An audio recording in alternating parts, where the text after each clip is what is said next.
Group 1 రద్దు కుదరదు. సుప్రీంకోర్టులో ఈ కేసు నడుస్తున్నది. ఐ థింక్ నేను అనుకోవడం జీవో 29 దీనికి సంబంధించిన దాని మీద కేసు వేసినట్టున్నారు. రద్దు చేయాలని కోరినరు. సో ఇది రద్దు కుదరదు అని 2 పిటిషన్లు కొట్టేసింది సుప్రీంకోర్టు. ఇది రాష్ట్ర ప్రభుత్వానికి కొంత ఊరట కలిగించే అంశం. తెలంగాణ రాష్ట్ర పబ్లిక్ సర్వీస్ కమిషన్ 563 గ్రూప్ 1 ఖాళీల భర్తీ కోసం ఈ ఏడాది ఫిబ్రవరి 19వ తేదీన జారీ చేసిన నోటిఫికేషన్ రద్దు చేయాలని జూన్ 9న నిర్వహించిన ప్రిలిమ్స్ ప్రశ్నాపత్రం కీలో ఉన్న తప్పులను స్వతంత్ర నిపుణుల బృందం ఖరారు చేసిన తర్వాతే మెయిన్స్ నిర్వహించేలా ఉత్తర్వులు జారీ చేయాలని సట్టా శేఖర్, గంగుల దామోదర్ రెడ్డి ఇతరులు దాఖలు చేసిన 2 SLPలను సుప్రీంకోర్టు కొట్టేసింది. సో మిస్టేక్స్ ఉన్నాయి. ఆ తప్పులని సరిచేసిన తర్వాత మాత్రమే, ఖరారు చేసిన తర్వాత మాత్రమే మెయిన్స్ నిర్వహించాలని ఆర్డర్స్ ఇవ్వాలని ఒకరు పిటిషన్ వేశారు.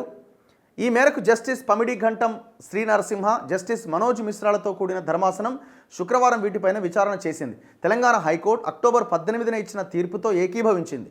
ఈ సందర్భంగా జస్టిస్ పిఎస్ నరసింహ కొన్ని కీలక వ్యాఖ్యలు చేశారు.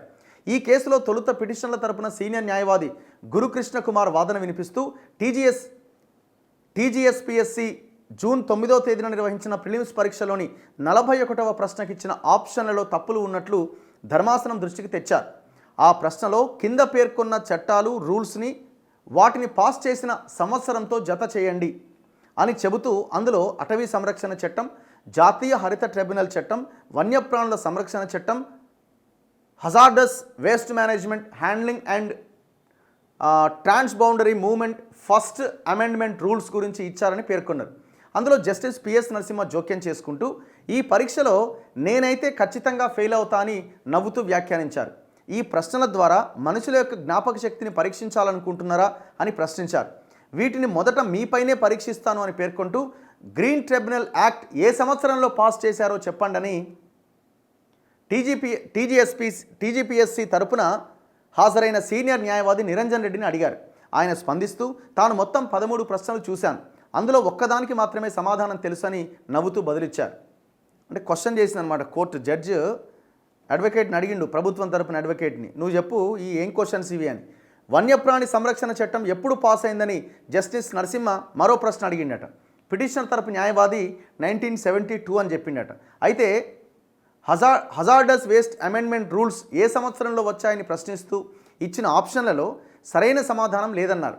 అందుకు జస్టిస్ నరసింహ స్పందిస్తూ భారతీయ సమాజంగా మనం పరీక్షా ప్రక్రియను తప్పులు లేకుండా తీర్చిదిద్దామా అని ప్రశ్నించారు. మానవ తప్పిదం అనివార్యం. దాంతోపాటు ఆయన ఏమంటున్నారు జడ్జి అంటే, మనలో మానవ తప్పిదం అనివార్యం, కృత్రిమ మేధకు మనకు మధ్య ఉన్న స్పష్టమైన తేడా అదే. నేను నిన్న పాటలను కూర్చే ఒక సంగీత దర్శకుడితో కూర్చున్నా. ఆయన పిల్లన గ్రోవి వాయిస్తున్నప్పుడు బీట్ ఇతర రిథంలను అందించాలని తన పక్కన ఉన్న వారిని కాకుండా ఒక సాఫ్ట్వేర్ను అడిగిండు. అది బీట్ రిథంను ఖచ్చితత్వంతో అందిస్తుంది.